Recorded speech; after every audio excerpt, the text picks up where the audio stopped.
Let's look at using Google Sheets to analyze periodic trends. So from Google Classroom, you'll have downloaded or opened the Periodic Trends lab file.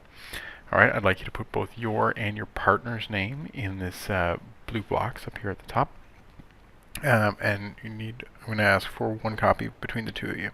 So to handle the graphs, as indicated in the procedure there, select your data. You're going to go Insert Chart.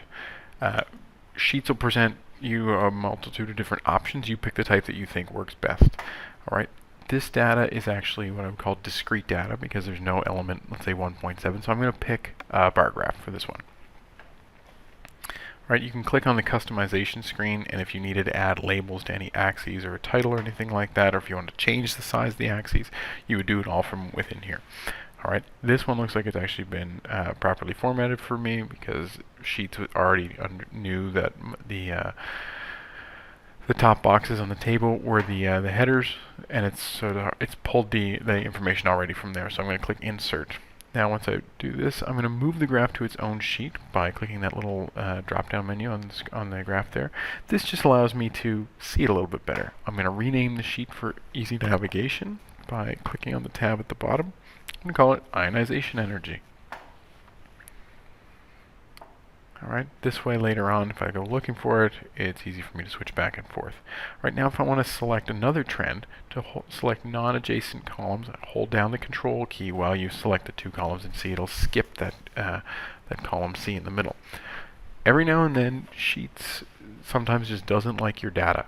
And while this looks like a great little trend, all this has done is graph atomic number. Even if you play around with the range, it says it's got both. So I would switch to a scatter plot, and this will actually link your data.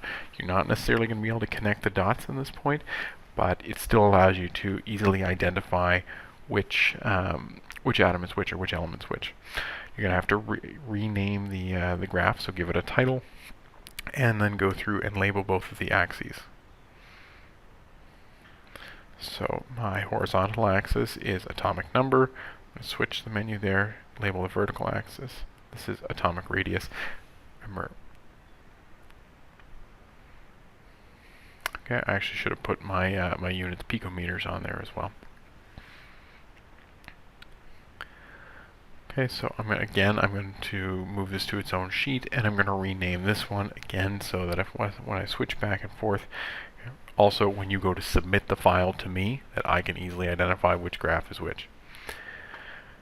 Okay, so this is how to graph a couple of the trends. You have to also do a third graph on electronegativity, but I want to have a look at just what I mean by analyzing some of this data now. So here's my graph of atomic radius versus atomic number. So I'm actually going to go through and I'll just show you what the dots represent. So the first dot's hydrogen, the second dot's helium. All right, then we move lithium, beryllium, boron, carbon, nitrogen, oxygen, fluorine, and neon, and this continues over out to all the data points that we have. So I think out to element 38. So as I move from lithium through to neon, okay, what happens? Right, on this graph, this is a change of atomic radius. Looks to me like atomic radius might get a little bit smaller.